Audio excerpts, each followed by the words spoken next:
Baik, Assalamualaikum warahmatullahi wabarakatuh. Sebelumnya perkenalkan, nama saya Ahmad Ihwan dari kelas MJ 201 Prodi Manajemen. Kali ini kita akan membahas tentang leadership, seni dan gaya kepemimpinan. Untuk pendahuluan, pengenalan singkat tentang topik kepemimpinan. Kepemimpinan adalah elemen krusial dalam segala aspek kehidupan. Ini mencakup kemampuan untuk menginspirasi dan memotivasi dan memandu individu atau kelompok menuju pencapaian tujuan tertentu. Mengapa kepemimpinan penting dalam kehidupan sehari-hari dan organisasi kepemimpinan efektif dapat meningkatkan produktivitas moral dan inovasi. Dalam kehidupan sehari-hari, kepemimpinan membantu dalam pengambilan keputusan, pemecahan masalah, dan pencapaian pribadi. Untuk definisi kepemimpinan, kepemimpinan adalah proses mempengaruhi dan mengarahkan aktivitas anggota kelompok untuk mencapai tujuan. Pemimpin dan mengarahkan tim menuju pencapaian visi bersama melalui pengaruh, strategi, dan motivasi. Perbedaan antara pemimpin dan manajer. Pemimpin berfokus pada visi jangka panjang, inovasi, dan inspirasi. Manajer lebih berfokus pada proses, efisiensi, dan pengelolaan tugas sehari-hari. Untuk teori kepemimpinan dasar, itu ada teori X dan Y. Teori X menganggap bahwa orang pada dasarnya malas dan perlu diawasi dengan ketat, sedangkan teori Y beranggapan bahwa orang pada dasarnya termotivasi dan bisa mengarahkan dirinya sendiri. Teori kepemimpinan situasional, pemimpin harus menyesuaikan gaya mereka berdasarkan situasi dan kebutuhan tim. Teori transformasional dan transaksional kepemimpinan. Transformasional berfokus pada perubahan dan inspirasi, sedangkan kepemimpinan transaksional berfokus pada transaksi atau pertukaran antara pemimpin dan pengikut. Untuk gaya kepemimpinan, kepemimpinan otoriter atau pemimpin membuat keputusan sendiri tanpa masukan dari anggota tim, cocok untuk situasi darurat atau krisis. Kepemimpinan demokratis, pemimpin melibatkan anggota tim dalam pengambilan keputusan, meningkatkan partisipasi dan kepuasan tim. Kepemimpinan laissez-faire, pemimpin memberikan kebebasan penuh kepada tim untuk membuat keputusan, efektif jika tim sangat terampil dan mandiri. Dan kepemimpinan otoriter Adolf Hitler, meskipun contoh negatif, adalah contoh klasik dari pemimpin otoriter. Kepemimpinan demokratis, Mahatma Gandhi yang memimpin dengan melibatkan dan menginspirasi rakyatnya. Kepemimpinan laissez-faire, Warren Buffett yang memberikan kebebasan penuh kepada manajer di perusahaan-perusahaannya. Kelebihan dan kekurangan gaya kepemimpinan.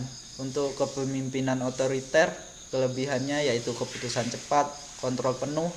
Untuk kekurangan, itu mematikan kreativitas, mengurangi moral tim.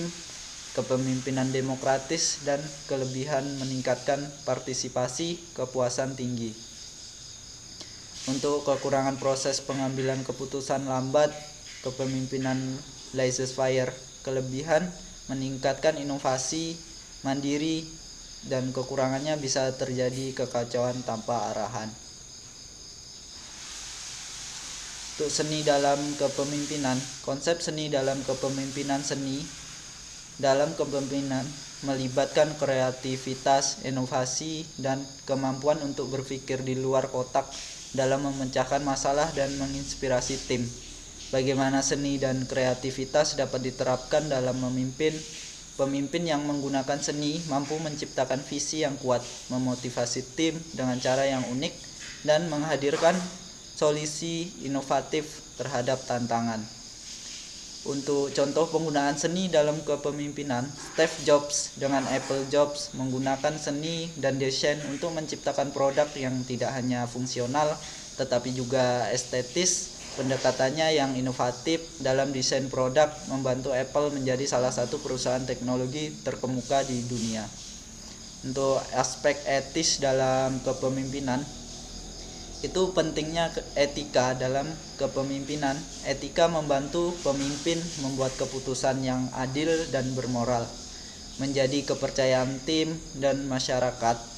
Kemudian tanggung jawab pemimpin terhadap tim dan masyarakat. Pemimpin harus bertindak dengan integritas, transparansi, dan tanggung jawab sosial untuk memastikan keberlanjutan dan kesejahteraan semua pemangku kepentingan. Untuk studi kasus, di sini studi kasus pemimpin terkenal yaitu analisis gaya kepemimpinan Nelson Mandela.